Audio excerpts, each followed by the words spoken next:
going on, everybody, and welcome back to the 4 for 4 Philly Fan Podcast.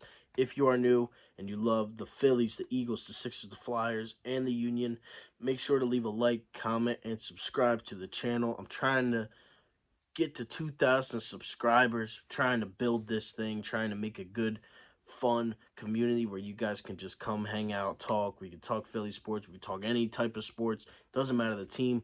But if you are new and you love Philly sports, if you love sports in general, make sure to leave a comment or just make sure to leave a subscribe. Welcome and join the family.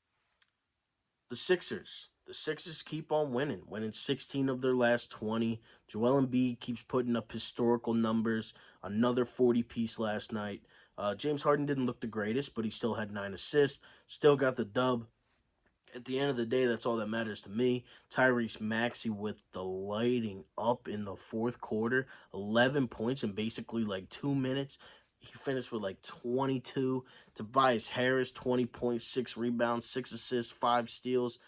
The Sixers are buzzing right now, and we're looking good. Obviously, it's not Boston Celtics level of good in terms of record wise, but they're getting there. The Sixers are third place in the Eastern Conference right now. We started the first 20 games at under 500. The Sixers have turned it around. Doc Rivers has been coaching better. Joel Embiid is getting healthier. James Harden looking better than last year. Tyrese Maxey's back.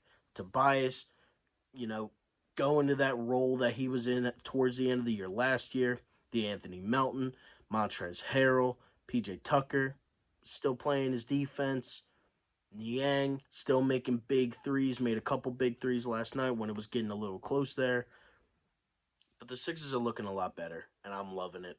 Obviously, if you know me, if you've been watching the channel for a little bit of time now, you know that the Sixers are my favorite team in the city. There's nothing more that I want than a Sixers championship. I love the team. I want them to succeed. And this could be the best chance that we have had at winning a championship since 2019. Joel Embiid, he keeps putting up crazy numbers. I mean, the guy is unstoppable. Mid range, getting fouled, three pointers. He's just doing it all, and it's so effortless. And James Harden, that James Harden, Joel Embiid pick and roll is the best thing I've ever seen. It works so much. It should be the only six. It should be the only game plan that the Sixers have in every game. Get the ball to Harden, set a screen at the top with Embiid, roll. You can either shoot it, you can pass it to Embiid. Somebody's going to be wide open because they're going to bring four people to guard Embiid. You can kick it out to Melton and make a three. You can kick it out to Tobias in the corner and make a three. Tucker in the corner and make a three. You can. It's an unlimited amount of success when you run the one and only play that seems to work in a Sixers jersey, and that's the pick and roll with Embiid. We saw it a little bit with JJ Redick. That pick and pop with Redick and Embiid was deadly. And now when you have a guy facilitating the ball like James Harden, and he's actually getting people on him, unlike Ben Simmons used to, because you knew he wasn't going to shoot it from three. When you have that dynamic duo and you have that threat of James Harden could step back and shoot it at any point. You have Embiid cutting to the basket. Well, then everybody else collapses. Embiid can pass. Harden can pass it to the corner. It's an unlimited amount of success, and that is what has truly been the key to success in the Sixers winning streak or winning ways of the last couple of months. It just simply has. And the team itself is much better than it was last year. You have everybody 100% committed. That was the biggest thing. You have chemistry now. You have that Embiid and Harden pick and roll. You have Maxey, you know, being able to now come off the bench and assert himself into that sixth man of the year candidacy and, doing all this and Tucker playing defense and Tobias hitting his role. It's nice. And the Sixers get the big time dub last night. They win in Utah. They win in LA. Lakers. They win those by 1 point each. They come back. They win yesterday by 10. We play Portland tomorrow. Next week, we play Brooklyn at home. We play Denver at home. I'm so excited to see that. I'm going to be there in Philly for that game. I'm excited for that. Obviously, I will be making a video probably right after that. We know that the Embiid Jokic rivalry runs deep in the NBA world. And that's just something that I would never miss in a million years. I've seen it years and years. I've seen it for a couple years now, and it's still just one of the best things to watch in the NBA.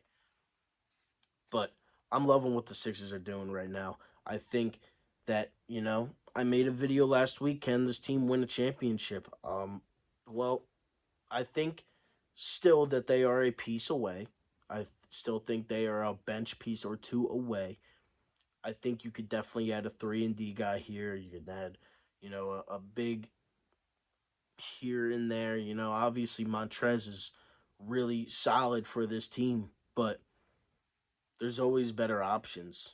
I mean, they're they're bench players, they're backup players. You can always get better. You look at Boston; they have Malcolm Brogdon coming off the bench. That dude just dropped 30 points last week. I mean, Maxey can drop 30, and I think that Maxey the being off the bench will now help the Sixers, and I think that from might needing two pieces, you might now only need one, if that, maybe just another shooter. That's all I'm talking about. I'm not even talking about, trade for Kevin Durant, trade for Kawhi Leonard. Obviously, if that opportunity comes available, you got to jump on that no matter what the trade offer is, except if it's an Embiid or Harden. Anything else can fly for Kawhi Leonard, Kevin Durant, LeBron James, whoever. But that's, obviously a topic for when it comes around. Obviously, the deadline is coming up in a little bit. You got the All Star break, but Maxi coming off the bench is huge. He dropped 22 points yesterday, and that fourth quarter got real close. That end of the third quarter, we were only up by 1 point. Maxi comes in, shoots 3 of 3 from three in the fourth. In the first 3 minutes, he's making layups, he's getting fouls. Maxi off the bench puts this team at another level because now you have that elite Lou Will type off the bench. You have that elite Malcolm Brogdon, guard off the bench that can score whenever he wants. He can get hot. Maxi's one of the fastest, if not the fastest player in basketball. It's hard to stop the kid. We've seen that. That's why people love Maxi because he's really good. You have him coming off your bench, still getting starter minutes at the end of the games, and obviously his defense is where you know, that's what lacks. And that's why I would like, you know, a better defender off the bench. But, even then, even as I'm saying it, Matisse Thybulle has been getting more minutes. The Sixers are like 10-0 when Matisse Thybulle gets 20 plus minutes in a basketball game. I know that might be a little misleading because, he plays, garbage time, and when we're up big points, obviously that comes around, but Matisse's defense has never been anything to, blink at. He's always been a very, very, very good defender. It's what he is known for. And Maxi coming off the bench with Matisse, with Niang, with Trez, with Shake, it opens up a lot of room for error when you have a Tyrese Maxey coming off the bench. It's not, oh, great. Embiid and Harden are out for the first 3 minutes of the second quarter or the fourth quarter when they're taking their breaks from the third. It is now, okay, Maxey, like, take over. Like, let's get to it. Let's score the basketball. And that's exactly what he does. And he's open to the role, unlike, some superstar players. Not saying that Maxey's a superstar. He is a star in this league. Don't get me wrong. He is a very good up and coming player, and he will be good for a very long time. But, him coming off the bench in an offense where you have a Joel Embiid and James Harden, and you're still all playing together at the same amount of time, basically at the end of games and at the end of quarters, it's scary. It's scary for other teams. I can guarantee that. and I'm loving it. I'm loving it right now. I'm loving Philly sports right now. You got the Eagles on Saturday. You got the Sixers, winning games. Somehow the Flyers are winning games again. The Phillies start spring training in a couple months, not even. Uh, it's a great time. The Union start up next month. But it's great right now, and I'm loving it, and I'm loving being back on YouTube, sharing my thoughts and opinions with you guys. And I've always loved doing it, taking breaks here and there, but I'm back, and I hope I'm back to stay for this time. But yeah, that's about it. Thank you all so much for watching. Sixers get the dub the last 3 nights against the West Coast teams in the West Coast.